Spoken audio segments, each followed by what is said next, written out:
Hi everyone, coming to you with another devotional from Ecclesiastes. So at the end of chapter 1, the teacher gets into what is called the great experiment. He says he's going to try all these different things that might make life meaningful or give it purpose and see if they do. And spoiler alert, he tells you right up front, no they don't, right? All of them are meaningless. It's like chasing after the wind. And so today he's looking at wisdom. I said to myself, look, I have increased in wisdom more than anyone who has ruled over Jerusalem before me. I have experienced much of wisdom and knowledge. And then I applied myself to the understanding of wisdom and also of madness and folly. But I learned that this too is a chasing after the wind. For with much wisdom comes much sorrow. The more knowledge, the more grief.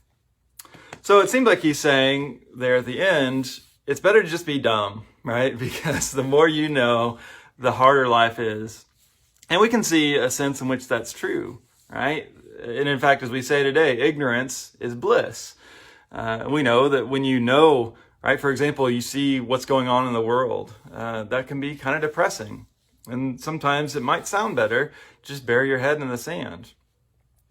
Now, I don't think that's completely where we want to end up. And in fact, he doesn't either. If you go to the next chapter, he comes back to this search for wisdom. He says, it is better to be wise than to be foolish or stupid, because at least, the foolish are walking in the dark. At least if you have knowledge, you can see what's going on. And we do want to see what's going on, as hard as that might be sometimes. Although even there he says, but, both still die. So I don't think we should take this as a call to anti-intellectualism, right? To just not trying to learn anything and trying to be stupid. We should seek wisdom when we can. We should listen to people who know better than us, right? We should know when we don't know what we're talking about. That's actually what wise people tend to do, right? The more you learn about something, the less you realize you know everything. It's only people that don't know anything that think they know it all. And so we don't reject wisdom, but we recognize its limits. Right. I wish I could have recorded this in my office so that my backdrop could have been all my books and degrees and things. Right. Those are helpful. Those are good. I'm glad I've taken the time to study those things. But you know what? They can't do everything. And I can't know everything.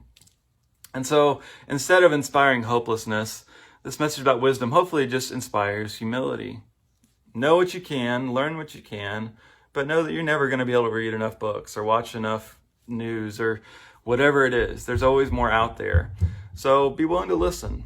Learn what you can, but also learn the limits of learning. Have a blessed day.